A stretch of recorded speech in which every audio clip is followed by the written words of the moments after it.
What's up, Drop Pod listeners? You can check out new episodes of the Drop Podcast every Tuesday and Thursday wherever you listen to podcasts. You can find all of our content on YouTube at the Drop Golf Podcast and on our socials. That's Instagram and Twitter at the Drop_pod. No matter how you consume us, like, subscribe, rate, review, all that good stuff. Follow and listen along. This episode is presented by All County Exteriors. Discover the excellence of All County Exteriors, a third-generation leader in premier exterior home remodeling, proudly celebrating over 40 years of success. While most remodeling companies last just 5 years, All County Exteriors has withstood the test of time, consistently delivering top-quality roofing, siding, windows, and doors. Their expertise extends from small repairs to large additions, serving homeowners and builders alike. More than just a construction company, All County Exteriors is deeply committed to community service, proudly supporting organizations such as the Make-A-Wish Foundation, the American Cancer Society, Roofs for Troops, and Parents of Autistic Children. If you have planned to do any exterior remodeling, call the experts at All County Exteriors for a free, no-obligation estimate for your project. Just call 732-370-2780 or email them at info@allcountyonline.com. That's 732-370-2780 for All County Exteriors for all your remodeling needs. This is the Drop Podcast where we talk golfing in the Garden State. I'm Mike Poro, and this is Ryan Coulott. What's up, Drop Pod people? Welcome back to episode 99. We are coming up on a big milestone here. Episode 100 going to be next week, but we're going to stay focused on this episode today.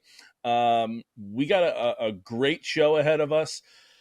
Mike and I spent some time down at Greate Bay. It's in South Jersey with Leverett Sock Company. We're going to get to that in the back half of the show there. Mike and I recorded on property that day, and we got some stuff coming from there for you the second half of the show. Right now, obviously, it's just me. You got just Ryan in the driver's seat today. Mike is unable to make it today. He's on vacation, frankly. So, good for him, able to get away and spend some time with the family. So I got some quick things. Again, going to send you right over to Greate Bay as quick as possible. But before I did, I wanted to kind of cover some things with you. Today is Tuesday, episode 99. You can check us out on YouTube. You got us everywhere we are, right? We're on YouTube. We're on Spotify, Apple, all those places. Episode 99, Tuesday, August 27th. Yesterday, the 26th, Monday, Magic Mike Monday. Mike played the par 3 at Greate Bay, 8th hole. It's up on Instagram. It's up on YouTube. You can go check it out. If you didn't see it, go over there and find it. Tomorrow, Wednesday, Ryan versus the par 5 15th hole at Greate Bay. I needed a par 5, so I went in and got it. You'll see kind of where we are, and we'll talk about our Mike's verse and Ryan's verse another time. But that's kind of winding down here on the as it gets to be late August. Again, we got September and October, but we're coming up on 18 holes of Mike and Ryan verse. I think Mike's over 18 holes already, so and I'm just shortly behind him. So he's rocking and rolling. We're kind of coming to an end there with the 18 holes, but we're going to keep those going for as long as we can, frankly, and hopefully can get enough content that we go all the way through the winter, which would be awesome. Thursday, as I said at the top here, we interviewed Doug and Matt, the co-founders of Leverett Sock Company. Had an awesome time with them down at Greate Bay. They are two great dudes. If you don't know about Leverett Socks, go to leverett.us to check them out. Really, super comfortable socks. They're really soft. They got a great a great model, great business plan. They've kind of cornered the market because socks aren't really something that people think about ahead of time. They're just like, oh, I forgot socks today, so let me go buy socks. That's not these socks. These socks are kind of what you're building around. You're going to have the socks that are going to match the polo, which is going to match your pants, and which is going to kind of help the whole ensemble for the whole golf fit. So that's kind of their business model, and they explain that and go into that, and you'll hear that on Thursday this week. So So stay tuned for that. That's our kind of our weekly schedule. Let's go into some topics. I want to talk about a couple things, and then like I said, send you to Mike and I down at Greate Bay. Couple shout outs. The MGA Open was this past week. We had some guys in it. We had a bunch of guys in it, quite frankly. And there's a few guys I want to shout out here. Colin Summers and Jack Wall finished tied for third at even par for the tournament. So that's unbelievable. And I want to give a big shout out to Jack Wall. If you don't know, if you didn't see it on our Instagram or on our post, or if you didn't see it on his, Jack turned pro, turned professional. It's his first professional tournament, and he finished T3rd in it. Jack, super proud of you. I know we talked a little bit. I know you and Mike talked. Unbelievable experience, and seeing you out there and having your dreams come true has been great. So best of luck on this next kind of journey for you, this next chapter in your journey to pro golf. I think his next thing is kind of Korn Ferry Tour Q school and kind of see where he goes from there. So we'll see what ends up happening. But good for Jack. We got just another New Jersey guy we got making their way into the pro ranks. So excited to follow Jack there. We had a couple other guys in the field for the MGA, and I just want to give a shout out to a bunch of guys that made the cut. Now, this is an absolute loaded field. And if you don't know the MGA, basically it's the whole Met area. It's got Connecticut, it's got Long Island, it's got parts of New York, it's got New Jersey, obviously. So it's a bigger area than just New Jersey. So for the New Jersey Open, it's obviously just New Jersey guys. This is a bigger area. It's a stronger field because you're going to have more of the top qualifying people. So there's people on the list that did not make the cut that we consider New Jersey studs. And it's again, with such a loaded field, that's going to happen. But a couple guys that made it, obviously Colin and Jack finishing at even for the tournament and tied for third is absolutely phenomenal. But a couple other guys that we've either had connections with or had on. Brad Tilley finished T17. Cole Eckert and Liam Pasternak. If you don't remember Liam's name, Liam finished second in the New Jersey Amateur to Reed Greyserman. So, he's an up-and-coming New Jersey name as well. T31 was Dawson Jones and Brian Gaffney. Mark Costanza finished T40. Grant Sturgeon and Derek Gutierrez finished T45. And Jack Simon finished 58th. And again, I think I know for those guys, again, a whole bunch of them, their finishing numbers are not where they wanted to finish. But just making the cut at such a loaded field is a real accomplishment, and those guys should be really, really proud of themselves. They're playing some great golf going into the fall season, and some of those guys, they have their college seasons coming up. Derek, Jack, Cole, Colin, they're going into the fall college season. Some of those guys are going back to being pro. Brian Gaffney's pro at Essex Fells and going to be, continue to compete where he does. And Jack's obviously turning professional and he's got his road ahead. So guys are playing really good golf going in. And despite maybe not finishing where they want to finish, I think golf's one of those sports where you can celebrate your accomplishments even when you're not satisfied with the results. So good for those guys. Before we get into our pro ranks, a quick little programming note, I guess we'll call it. Mike and I are officially going to be on location again. We had such a good time. We did it at the Dome. We've been trying to go out on location more. It's kind of been our thing, is to go out, experience a little bit more, and be out and be visible more. We're going to be at the Golf Cave in Eatontown on Sunday, September 15th from 10 to 12. We're going to record there. We're going to play there. We're going to hit some balls and experience it. But if you are interested, come on out, say hello, come say hi, hit some balls and play some golf and see what the Golf Cave is. If you haven't been, it's a really cool concept. It's these rooms you could fit comfortably 4 people for a round of golf. and use the TrackMan to. You can play on the range. You can practice. You can go play games on the range, I should say. Practice. You can go just play around a golf. Really good. Really good concept environment. I've been there a few times myself before, and they got a really good thing going. So that's a great spot to go. So if you are interested, again, that's Sunday, September 15th. Mike and I will be there doing some work from 10 to 12 on that Sunday. So hopefully we can see you guys out there. Going to move over now to the Korn Ferry Tour. Just a couple updates. Morgan finished at the Albertsons out in Boise, the Albertsons Boise Open. He finished T24, moved up in the points to 136, and that's going to qualify him for the Korn Ferry Finals. The way they do it is it's the top 156 were in this field, top 144 are going to be in the next field. So he's in this week, top 120 in the following week, and then top 75 in the week after that. So he's got some moving to do, but again, when I saw him at Wetedeconk, he was playing well.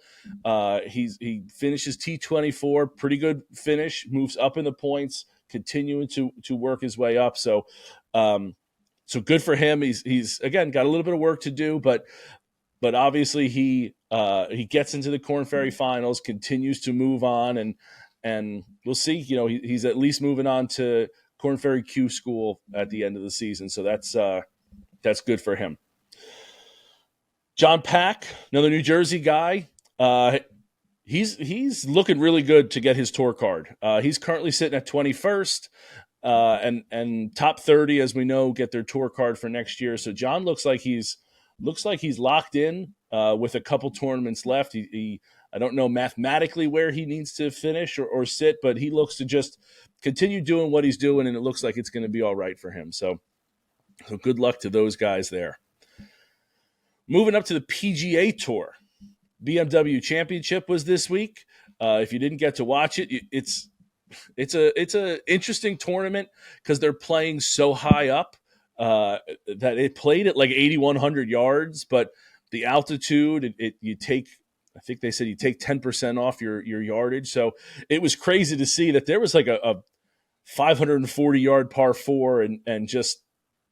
It was just wild to try to equate that in your head. But Max finished T28. He shot a 78 on round one, so he was battling uphill all week. He did shoot under par. I think on Saturday he did go have a really good round. But again, when you start your tournament 6 over, it's tough to kind of get ahead. He ends up finishing 48th in the FedEx Cup points. That 48 is not going to move him on to East Lake. He doesn't finish in the top 30, but really proud of an incredible run that he had, a phenomenal rookie year to finish as high as he had, to play as well as he has been at the end of the year here. Really, really incredible for his season, really, and just seeing him continue to grow from the Korn Ferry Tour last year to what he's done this rookie season to what he's going to be able to do next year is absolutely incredible. So we talked last episode, I believe, playing in the BMW, getting this far, finishing in that top 50, gets him exempt into all of the elevated events next year. So that's a huge deal. He's guaranteed to play in those. So again, just continuing to roll and continue to be better each day is a huge thing for him. So great job by Max. Max, we're really proud of you here and looking forward to having you on the show. All right, so that's kind of it for me today. Like I said, we're going to send you to Greate Bay Country Club and Everett Sock Company.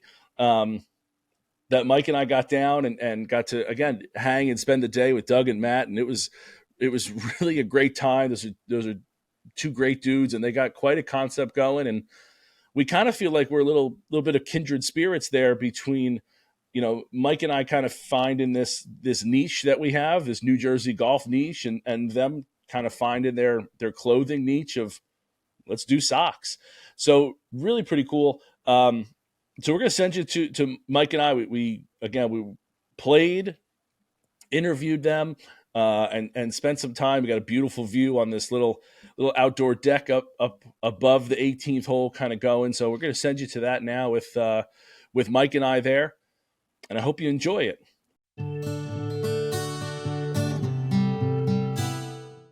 Are you looking for the perfect place to tee it up this season? Or just looking for a great spot for casual comfort food? Or how about the most picturesque backdrop for the wedding of your dreams? Then you need to go visit Galloping Hill Golf Course in Kenilworth, New Jersey, conveniently located in Union County, right off exit 138 on the Garden State Parkway. Galloping Hill encompasses over more than 270 beautiful acres. It was again ranked in the top 10 of best public golf courses in New Jersey. Galloping Hill also offers a top 50 in the country learning center with 52 stalls and a 45,000 square foot practice area. In addition to a 9-hole course that is ranked in the top 10 of short courses in the entire country, Galloping Hill is more than just golf. The Hill Tavern Bar and Grill is a gastro pub with seasonal food and beer options updated regularly with amazing views of the course. Hosting over 100 golf outings and over 400 social events per year, their catering team consistently wins awards each year from the Knot and the Wedding Wire. Schedule a tour for your special event at the clubhouse at gallopinghill.com. It's all happening this year at Galloping Hill Golf Course. So let's dive into today. Obviously, I think if you're watching here on YouTube, you can see our backdrop. We're up on, the balcony, I guess you could say this is. Yeah, nice little like wedding venue kind of area. They got, I imagine this is cigar central for weddings here. 100%. You kind of overlook here the first hole that's right behind us. You got the 18th green kind of over my left shoulder, I guess you would say. 18 here. 1 over there. Yeah. And let's kind of talk about our day here. I think opportunities like this have been, really something that we've hoped to get to. And now that we're finally in it, living it, being able to experience it, it was a great day. It was a great day. Yeah, no doubt about it. No doubt about it. It was stem to stern. I mean, we got down here, we interviewed Doug and Matt, then got out to play, and are now doing this recording. And it's, I know that it's pouring in Newark Airport right now, and if you look here, it's gorgeous. Those that don't know, did we say we're at Greate Bay already? If not, say it again. If not, we're at Greate Bay Country Club. It's exit 30 on the Parkway, and like Mike said, wonderful day here with Leverett Sock Company. Doug and Matt, and they're going to be our guests on Thursday. And it was a great day to go out, play with them, experience the course. Matt's the director of golf here. Doug's his partner, so is down here all the time. It was, you'll hear more about that in our interview on Thursday this week, but it was really cool to come here. And again, we talk about golf experiences, right? And things that we're trying to experience here. This place is fantastic. If you remember back to when we had Dottie Pepper on, this is where she won the ShopRite Cup. It's I wouldn't say it's really well known of a course, but really fun. And I think it's more the for lack of a better term, the funness of the course, but also like the membership, the vibes here are really, really high. Well, you can see that they've done a lot of work here. Yeah, and the work is being put in, and you're starting to see, the fruits of that labor, Mm-hmm. more or less. And I think, being a guy who's come down to Ocean City a lot, okay, being very, I wouldn't say I know the area in and out very well, but I've been down here. You always drove by this spot.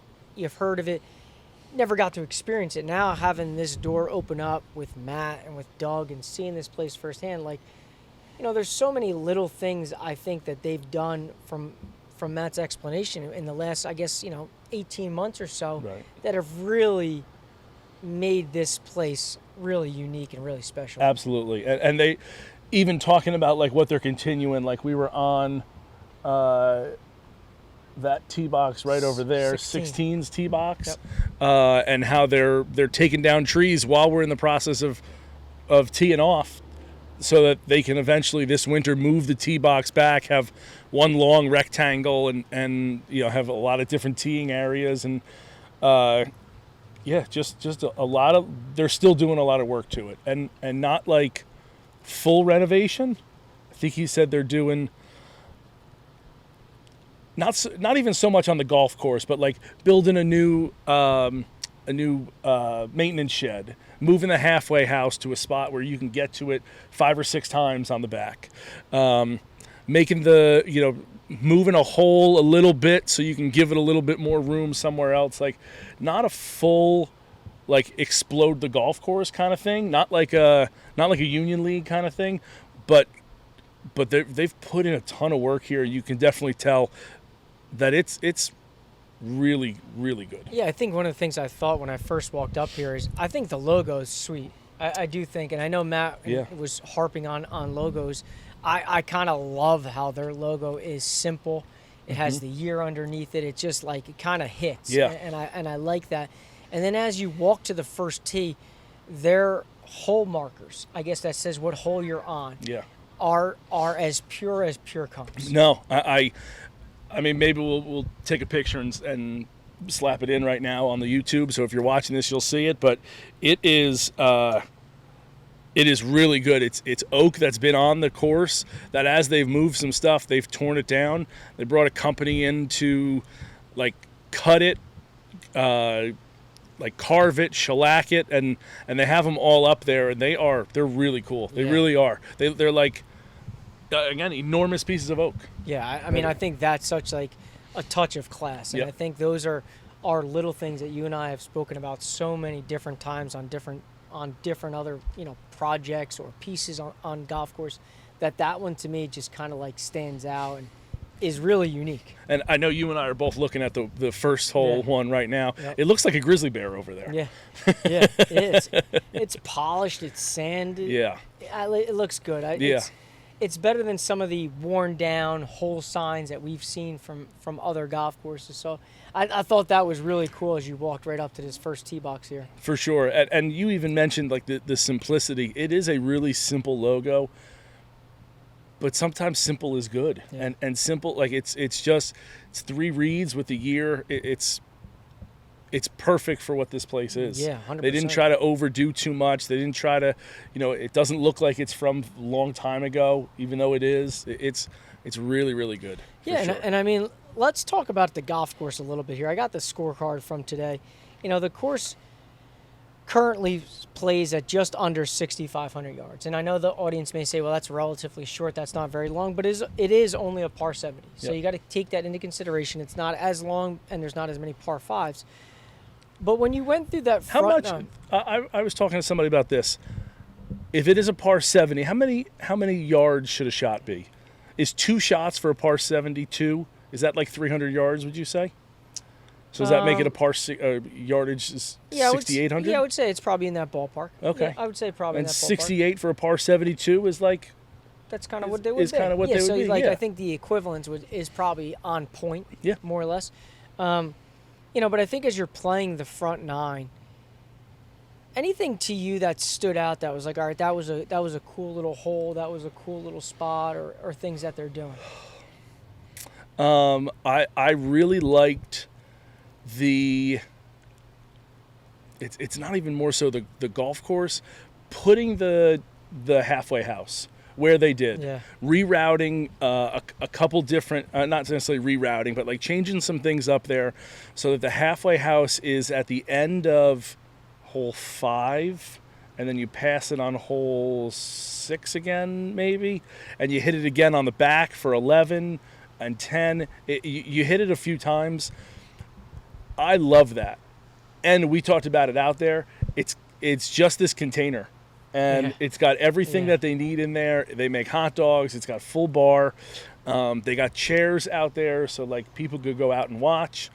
So it's not necessarily a golf course thing. So again, I'm a big vibes guy. This is a big vibe thing that you can just go sit out there and watch some golf if you want to. They talk about like the peanut butter and jelly sandwich here is like their thing, which was excellent. But to me, that was the biggest thing that stood out was just like it was smart to move it where it was, so you're not just hitting it. And not every golf course can do that, right? No. Some golf courses you can get it at 9, maybe again at like 13 or something like that. But this has so many where you're hitting it often. Yeah. As far as a hole goes, the new hole that they built, and I'm going to be, was it 7? Yeah, 7. That was where I was going with this. Was 7. beautiful. So good. Yeah, so it good. was really, really good. Like a little risk reward. Yeah. Like you could just take an iron and hit it out there, just hit the fairway, and it is rather short. I don't know what it says on the scorecard for how. 7 is 303 from the back tees. 303 from the back tees. So like, if you're a big driver and you're playing the blues, even it's drivable for sure. Yeah. But a little risk reward up there. There's it's not easy, and there's trouble. It's well bunkered. If you try going for it, now you hit like you're in this awkward yardage. So you just take a 5 or 6 iron, put it out to 180 to 200 yards, and then have a wedge in hand, or you try to have like some kind of knockdown wedge. So it's a little bit of risk reward, but beautiful hole that they redesigned there. And then even like, I'll toot my own horn here. I birdied that hole from another fairway. Mm-hmm. So like you have the opportunity to even score here where you're not punished for errant shots. Yeah. Or maybe I just got lucky, had a super errant shot and got lucky and been another fairway. And I think to your point, the way they're, I guess, renovating number 7, having that bunker that stretches all down the left-hand side, all the way to the front part of the green. The way the green is shaped, I think Matt even mentioned it's similar to number 10 at Riviera, where it's very narrow, it's very long, but it's not like a big circle. It's not a big. It's just like this little sliver of a green. I thought was so cool. And then it led to number 8, which I thought where that tee box is now. Yeah. Where when water eventually grows in, like, oh my God. They're going to have a beautiful little pond there. So they moved it so like you're going in the same direction. You used to kind of go parallel from the tee, used to go up. Now, again, parallel to the Parkway, going along the Parkway. Now you go straight down and you kind of run into your tee box and you're going at it. And they haven't filled it in yet, but they're going to have pond in front, little like pond that kind of goes in front of, not in front of the fairway, like in front of the tee box, I guess, and kind of wraps around with a water feature. That's going to be stunningly beautiful. Yeah. And again, having the Parkway in the background is kind of a cool thing. Yeah, it's a little different. And I think that's one of the things. I think, had we come here last year to see what they did this year, it would have been like, wow. And I think it's kind of the same story where if you project 12 months ahead from today, we'd look back and be like, oh my God, look at. We thought 7 and 8 was a good combo back to back. Yeah. Now look what 7 and 8 are. Look what they've grown into. Yeah, for sure.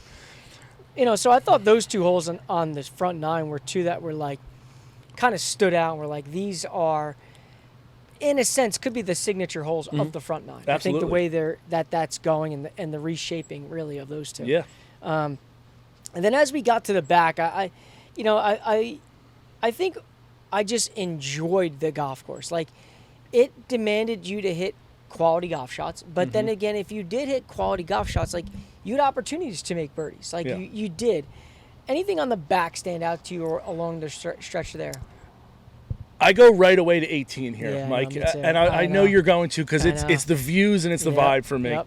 I mean, it's again, you can see it right behind me. I'll try to sit back a little bit here, but you're teeing off from a little bit left. It doesn't, I wouldn't say it necessarily dog legs, but it is. You kind of come down this chute here. You can see, if you can see the guys here, they're kind of in the landing zone. You got this beautiful backdrop here of the clubhouse. You got this little to my left here, this building.